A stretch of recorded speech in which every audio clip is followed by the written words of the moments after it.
Bismillahirrahmanirrahim. Assalamu alaikum. You are listening to Malik Shah Zaid. And if you like our work, you can help us to continue teaching by sharing this video with your friends by clicking the like button and by leaving a comment. And now let's move to our topic.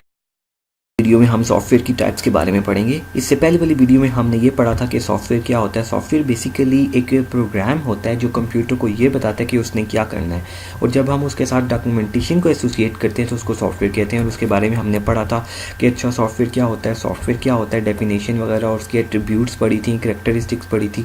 तो आज की इस video में हम software की types के बारे में पढ़ते हैं। ये बेसिकली आपको क्यों पढ़ाया जा रहा है सॉफ्टवेयर इंजीनियरिंग में, ये आपको इसलिए पढ़ाया जा रहा है ताकि आगे जाकर ना अपने सॉफ्टवेयर के बारे में पढ़ना है। ठीक है, सॉफ्टवेयर इंजीनियरिंग हम स्टार्ट करेंगे, लेकिन उससे पहले आपको थोड़ा बहुत आइडिया हो जाए, आपको पता चल जाए कि सॉफ्टवेयर किस किस तरह के होते हैं, सॉफ्टवेयर की इंपॉर्टेंस क्या होती है। तो चलो स्टार्ट करते हैं सॉफ्टवेयर की टाइप्स के साथ। सबसे पहले आता है सिस्टम सॉफ्टवेयर। सिस्टम सॉफ्टवेयर एक ऐसा सॉफ्टवेयर होता है जो जिसके अंदर दूसरे सॉफ्टवेयर चलते हैं, जिसके अंदर दूसरे सॉफ्टवेयर रन होते हैं। फॉर एग्जांपल देखो, आपका कंप्यूटर है, आपके कंप्यूटर में लैपटॉप है, वहाँ पे आप क्या इंस्टॉल हुई हुई है, विंडो इंस्टॉल हुई हुई है। तो विंडो के अंदर बहुत सारे सॉफ्टवेयर्स आप इंस्टॉल करते हो, आप गेम इंस्टॉल करते हो, गेम खेलते हो, आप इंटरनेट पे ब्राउज़र गूगल क्रोम ओपन करते हो, ओपरा ओपन करते हो, मोज़िला फायरफॉक्स जो ब्राउज़र होते हैं इनको ओपन करते हो, उस पर फेसबुक ओपन करते हो, इनके ऊपर आप जो है ना यूट्यूब ओपन करके देखते हो। तो विंडोज़ के अंदर सारे काम होते हैं, विंडोज़ के अंदर ब्राउज़र होता है। अगर आपने कैलकुलेटर यूज़ करना है तो आप क्या करोगे, यहाँ से स्टार्ट पे क्लिक करोगे और यहाँ पे कहीं पे कैलकुलेटर होगा, आप इस पे क्लिक करोगे। अगर आपने स्काइप यूज़ करना है तो स्काइप पे क्लिक करोगे। अगर आपने और कुछ यूज़ करना है, ठीक है, कोई सॉन्ग सुनना है तो विंडोज़ मीडिया प्लेयर पे क्लिक करोगे। तो बेसिकली इन शॉर्ट में कहना ही चाहता हूँ कि ये विंडो ही सॉफ्टवेयर है जिसके अंदर बाकी सारे आप छोटे छोटे सॉफ्टवेयर चला रहे हो। तो ये ऐसा सॉफ्टवेयर जो कि हार्डवेयर के अंदर होता है, जो दूसरे सॉफ्टवेयर को चलाने के लिए यूज़ होता है, इसको हम कहते हैं सिस्टम सॉफ्टवेयर। क्लियर? अब अगर इसकी इंपॉर्टेंस क्या है, इसकी इंपॉर्टेंस ये है कि अगर सिस्टम सॉफ्टवेयर ही नहीं होगा, यानी कि अगर विंडो ही नहीं होगी, तो आप कैलकुलेटर कैसे यूज़ कर सकते हो। ठीक है, आप कैलकुलेटर, आप पेंट कैसे यूज़ कर सकते हो, पेंट ही यूज़ नहीं कर सकते। आप क्या कर सकते हो, बाकी जो सॉफ्टवेयर्स हैं, आप ये डेव कोडिंग करते हो C++, ये कैसे कर सकते हो, कोई सॉन्ग नहीं सुन सकते। तो ये इंपॉर्टेंस होती है सिस्टम सॉफ्टवेयर की। आपको समझ आ गई ये बात? ओके, तो उसके बाद आता है real time software. Real time software कौन से होते हैं? ऐसे प्रोग्राम्स जो मॉनिटर करते हैं, एनालाइज करते हैं, कंट्रोल करते हैं, जो रियल वर्ल्ड में इवेंट्स होते हैं वो उनको एनालाइज करते हैं, उनको कंट्रोल करते हैं। फॉर एग्जांपल जैसे अर्थक्वेक आ गया, जलजला आ गया, तो आपको कैसे पता चलता है कि यार कितना जलजला आया था, 7.1, 2.1 कैसे आया था, आपको क्या पता? तो वो जो सॉफ्टवेयर होती डिवाइसेज होती हैं, डिवाइसेज के अंदर सॉफ्टवेयर इंस्टॉल हुए होते हैं, तो वो बताते हैं कि इतना जलजला आया, इतना अर्थक्वेक आया है। क्लियर? वो जैसे एक और आप ले सकते हो कि मौसम आप कैसे चेक करते हो कि बारिश होने वाली है, कितनी ह्यूमिडिटी है वगैरह। तो ये सारे सॉफ्टवेयर होते हैं डिवाइसेस के अंदर। तो वो जो रियल वर्ल्ड के जो इवेंट्स अक्कर होते हैं उनको कंट्रोल करने के लिए, मॉनिटर करने के लिए, एनालाइज करने के लिए जो सॉफ्टवेयर होते हैं उनको हम रियल टाइम सॉफ्टवेयर कहते हैं। क्लियर? उसके बाद आते हैं बिजनेस सॉफ्टवेयर। यानी बिजनेस सॉफ्टवेयर वो होते हैं जो कि आपकी बिजनेस को मैनेज करने में आपको फैसिलिटेट करते हैं, आपके लिए आसानी करते हैं।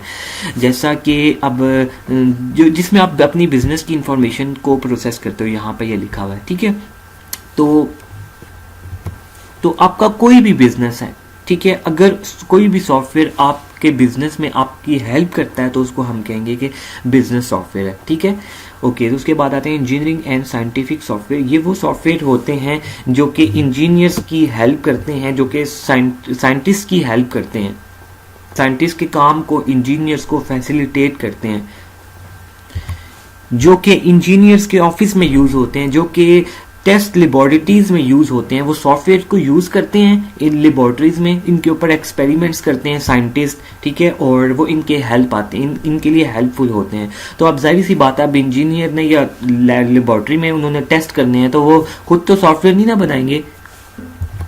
आप सॉफ्टवेयर डेवलपर है, वो आपको कहेंगे कि यार मुझे इस तरह का सॉफ्टवेयर बना के दो, आप कोडिंग से उसको सॉफ्टवेयर बना के दोगे और जस्ट उसको यूज़ करना सिखा दोगे तो वो यूज़ कर लेगा। तो ये उनके लिए आसानी करते हैं, उनको फैसिलिटेट करते हैं इंजीनियर्स को और साइंटिस्ट को। ठीक है, आगे ये उन्होंने एग्जांपल दी हुई है, नंबर क्रंचिंग और इस तरह के ये कंप्यूटर एडेड डिज़ाइन, ये सॉफ्टवेयर हैं, ये यूज़ होते हैं इसके लिए। बाद आते हैं एम्बेडेड सॉफ्टवेयर। एम्बेडेड सॉफ्टवेयर वो वाले सॉफ्टवेयर होते हैं जो किसी हार्डवेयर के अंदर एम्बेड किए जाते हैं, किसी हार्डवेयर के अंदर हम ऑपरेट करने के लिए उसको बनाए जाते हैं स्पेसिफिक हार्डवेयर के अंदर। फॉर एग्जांपल जैसे आप देखो वॉच है, टाइम देखने के लिए यूज़ होती है ना, तो वॉच ऐसे तो नहीं चलती, क्लॉक है, क्लॉक ऐसे तो नहीं चलती, उसके अंदर कोई सॉफ्टवेयर फीड हुआ हुआ है, उसके अंदर कोई सॉफ्टवेयर हमने लगाया हुआ है।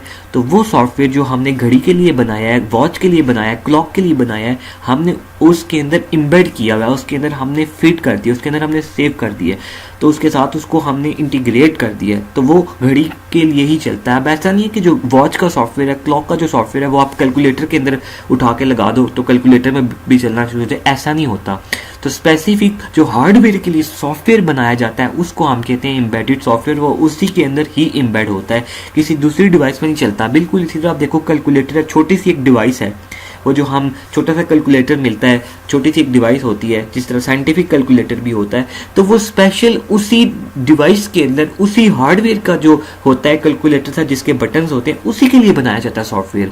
वो वाला सॉफ्टवेयर आप घड़ी के अंदर लगाओ, वॉच के अंदर लगाओ, क्लॉक के अंदर लगाओ, तो उसमें नहीं चलेगा। क्यों? क्योंकि वो तो आपने कैलकुलेटर के लिए बनाया है, तो वो इम्बेड किस तरह हो सकता है वॉच के अंदर?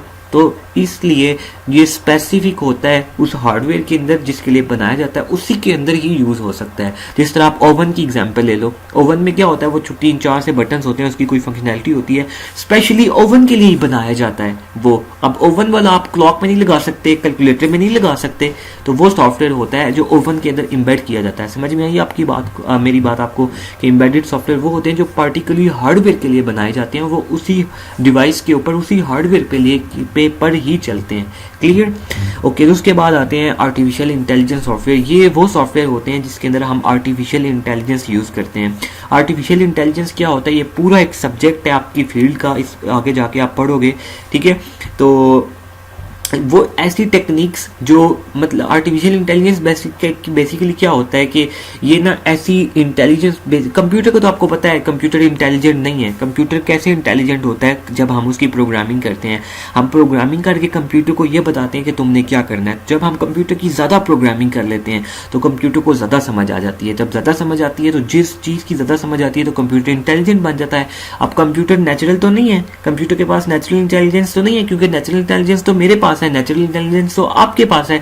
नेचुरल इंटेलिजेंस है जो हमें हमारे खुदा ने दी है, हम अपने दिमाग से सोचते हैं, लेकिन कंप्यूटर तो नहीं सोच सकता। कंप्यूटर को हम सोच देते हैं कोडिंग करके कि तुमने ये करना है, तुम ये कर सकते हो, तुम्हारे पास क्या ये चीज़ें हैं, तुम इस तरह करके यूज़ कर सकते हो। तो बेसिकली हम कंप्यूटर को इंटेलिजेंट बनाते हैं कोडिंग करके, प्रोग्रामिंग करके, और इसको भी हम कहते हैं आर्टिफिशियल इंटेलिजेंस। क्योंकि नेचुरल तो हमारे पास है, जो हमने कंप्यूटर को प्रोग्रामिंग करके इंटेलिजेंट बनाया, इसको हम कहते हैं आर्टिफिशियल इंटेलिजेंस। जब हम थोड़ी ज़्यादा प्रोग्रामिंग कर लेते हैं तो फिर हम कहते हैं कि कंप्यूटर इंटेलिजेंट हो गया। और ऐसे सॉफ्टवेयर जिसके अंदर आप कंप्यूटर को इंटेलिजेंस दोगे, आर्टिफिशियली इंटेलिजेंस दोगे, उनको हम कहते हैं आर्टिफिशियल इंटेलिजेंस। सपोज करो गेम्स हैं, गेम्स के अंदर एआई यूज होती है, आर्टिफिशियल इंटेलिजेंस हम लगाते हैं। ओपोनेंट खुद ही जो है कंप्यूटर, वो आपके खिलाफ गेम खेल रहा होता है, आप भी खेल रहे होते हैं, कंप्यूटर भी खेल रहा होता है, कंप्यूटर खुद ही देख रहा होता है कि मैंने अब इसके साथ कैसे गेम खेलनी है।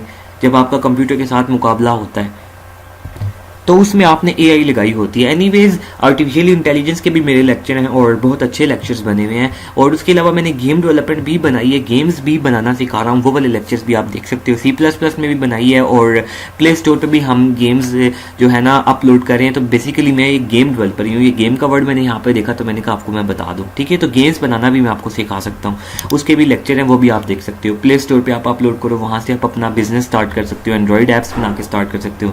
एनीवेज, हमारा कहाँ पे चला गया? सॉफ्टवेयर इंजीनियरिंग पढ़े थे, इंटरनेट सॉफ्टवेयर। ये बेसिकली एप्लीकेशन सॉफ्टवेयर में ही आता है। एप्लीकेशन सॉफ्टवेयर क्या होते हैं वो भी मैं आपको बताता हूँ। तो इंटरनेट सॉफ्टवेयर बेसिकली वो सॉफ्टवेयर होते हैं, वो प्रोग्राम्स होते हैं जो इंटरनेट को एक्सेस करने के लिए यूज़ होते हैं। For example search engine, browser, e commerce की जो वेबसाइट्स वगैरह होती हैं, तो ये सारे जो होते हैं जिस पे आप इंटरनेट चलाते हो, ये ब्राउज़र हो गया, क्रोम हो गया, मोजिला फायरफॉक्स हो गया, इसको हम कहते हैं इंटरनेट सॉफ्टवेयर। क्लियर है बात? ओके। और सर्च इंजन, ये जो गूगल होता है जिसके ऊपर हम चीज़ें सर्च करते हैं, इसको सर्च इंजन कहते हैं। समझ आ गई बात? तो ये सारे जो होते हैं ना सॉफ्टवेयर, इसको इंटरनेट सॉफ्टवेयर कहते हैं, जो इंटरनेट पे चलते हैं। ओके, तो उसके बाद आते हैं software tools and case environment. ये बेसिकली इनको हम प्रोग्रामिंग सॉफ्टवेयर भी कहते हैं, यानी कि ऐसे सॉफ्टवेयर, ऐसे प्रोग्राम जिनसे हम दूसरे प्रोग्राम बना सकते हैं, जिससे हम नए प्रोग्राम्स बना सकते हैं, तो उसको कहते हैं प्रोग्रामिंग सॉफ्टवेयर या सिस्टम टूल्स। फॉर एग्जांपल, जैसा कि आप देख सकते हो ना कि वो अब मैं गेम्स बनाना सिखा रहा हूँ, उसके भी मैंने लेक्चर्स अपलोड किए, तो यूनिटी उसके लिए मैं यूज़ कर रहा हूँ। तो यूनिटी खुद भी तो एक सॉफ्टवेयर है ना, अब इसके अंदर दूसरे सॉफ्टवेयर बन रहे हैं, दूसरी गेम्स बन रही हैं जो एंड्रॉयड पे अपलोड होंगी, डेस्कटॉप पे अपलोड होंगी। तो ये होते हैं सिस्टम सॉफ्टवेयर, सॉरी ये होते हैं प्रोग्रामिंग सॉफ्टवेयर, ठीक है। उसके अलावा जैसे डेव आपने C++ में किया होगा, विजुअल स्टूडियो यार आप यूज़ करते होगे जिस पे कोडिंग करते हो, जिस पे नए प्रोग्राम्स बनाते हो, जावा यूज़ करते होगे, नेट बीन्स, इक्लिप्स वगैरह, तो ये इसके ऊपर हम नए प्रोग्राम्स बनाते हैं, इसको हम कहते हैं प्रोग्रामिंग सॉफ्टवेयर। समझ में आ गई ये बात? ओके इसके बाद स्लाइड्स में तो ख़त्म होगी, लेकिन 2-3 सॉफ्टवेयर है वो मैं आपको बताता हूँ, वो इंपॉर्टेंट है। उसके बाद ये वाले सॉफ्टवेयर कुछ इंपॉर्टेंट है, मैं आपको बताता हूँ। देखो सिस्टम सॉफ्टवेयर, इसके बारे में मैं ऑलरेडी आपको बता चुका हूँ, लेकिन इसकी मैं आपको एक नई डेफिनेशन बताने लगा हूँ, और उसके साथ साथ एप्लीकेशन सॉफ्टवेयर, ये दोनों लिंक हैं, तो मैं आपको बताता हूँ। तो देखो सिस्टम सॉफ्टवेयर मैंने बताया कि जो ऑपरेटिंग सिस्टम होता है। अब देखो आप सपोज करो मार्केट में गए, आपने ना नया नहीं, इसकी एग्जांपल मैं आपको ये देता हूँ, इसको छोड़ो। आपने ना एक कंपनी थी, वो लैपटॉप्स की कंपनी थी, उसने नया लैपटॉप बनाया, तो वो देखो ये आपके सामने है। अभी इसके अंदर कोई विंडो इंस्टॉल नहीं है, कुछ भी नहीं है, नया लैपटॉप बनाया, ठीक है। तो ये बेसिकली हार्डवेयर है। तो कंपनी ने क्या किया, हार्डवेयर पर रिपेयर किया, तो क्या ये चलेगा? ये तो नहीं चलेगा। ये क्यों नहीं चलेगा? क्योंकि इसके अंदर विंडो ही नहीं है, इसके अंदर सिस्टम सॉफ्टवेयर ही नहीं है। तो सिस्टम सॉफ्टवेयर को हम ऐसे डिफाइन कर देते हैं, ऐसा सॉफ्टवेयर जो हार्डवेयर को रन करने के लिए यूज होता है। समझ में आ गई बात? क्योंकि ये पूरा हार्डवेयर है ना लैपटॉप, तो इसको आप कैसे चला सकते हो? जब आप इसके अंदर सिस्टम सॉफ्टवेयर करोगे, जब आप इसके अंदर ऑपरेटिंग सिस्टम, मतलब कि जब आप इसके अंदर विंडोज इंस्टॉल करोगे, तभी आप इसको रन कर सकते हो। तो सिस्टम सॉफ्टवेयर कैसा की डेफिनेशन क्या हुई? ऐसा सॉफ्टवेयर जो हार्डवेयर को रन करने के लिए यूज होता है। समझ में आ गई बात? अब वो बायोस आता है, वो बाकी आप आहिस्ता आहिस्ता करके आप अपने डिग्री के सब्जेक्ट्स पढ़ोगे तो आपको समझ आता रहेगा, फिलहाल इतना काफ़ी है।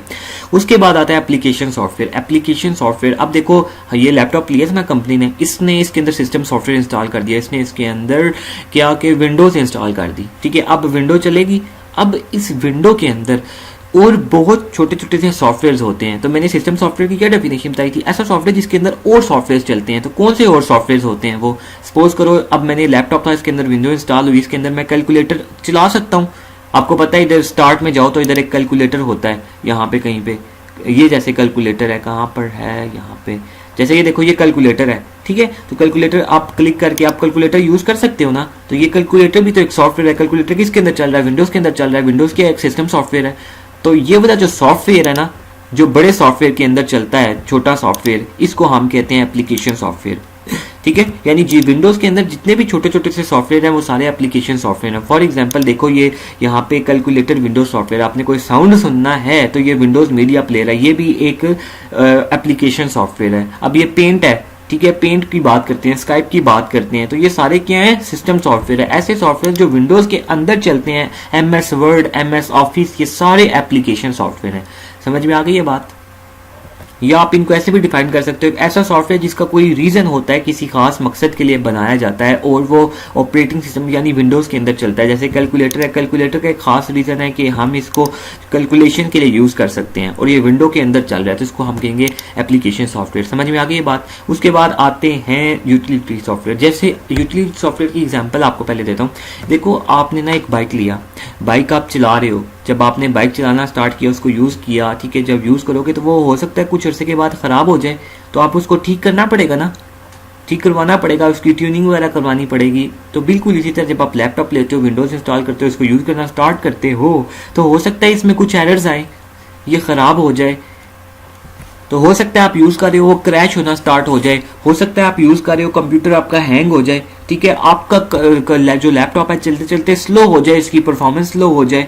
तो ये सारी प्रॉब्लम्स भी लैपटॉप में भी आती हैं, जिस तरह बाइक को यूज़ करने से बाइक में आती हैं। कोई भी डिवाइस है, किसी भी चीज़ को जब आप यूज़ करना स्टार्ट करते हो तो वो साथ साथ पुरानी होती जाती है, ख़राब होना स्टार्ट हो जाती है। इस तरह लैपटॉप की भी, सॉफ्टवेयर की भी ऐसी चीज़ें हैं, जब आप लैपटॉप यूज़ करना स्टार्ट करते हो तो इसमें प्रॉब्लम्स आती हैं, ठीक है, कंप्यूटर कभी हैंग हो जाता है, कभी स्लो होना स्टार्ट हो जाता है। तो इसको भी, इसमें जो प्रॉब्लम्स होती हैं उनको मेंटेन करने के लिए, उनको कंट्रोल करने के लिए जो सॉफ्टवेयर होते हैं उसको हम यूटिलिटी सॉफ्टवेयर कहते हैं। आप सपोज करो आपने इसको यूज़ करे थे, यूज़ करते करते करते कंप्यूटर में वायरस आ गया, तो कौन सा ऐसा सॉफ्टवेयर है जो वायरस को रिमूव करेगा कंप्यूटर से, आपके कंप्यूटर को स्कैन करेगा? वो यूटिलिटी है, वो इसको हम कहते हैं एंटीवायरस। तो एंटीवायरस एक यूटिलिटी सॉफ्टवेयर है जो कंप्यूटर को कंट्रोल करता है, मेंटेन करता है, परफॉर्मेंस पे इसको देखता है, ठीक है।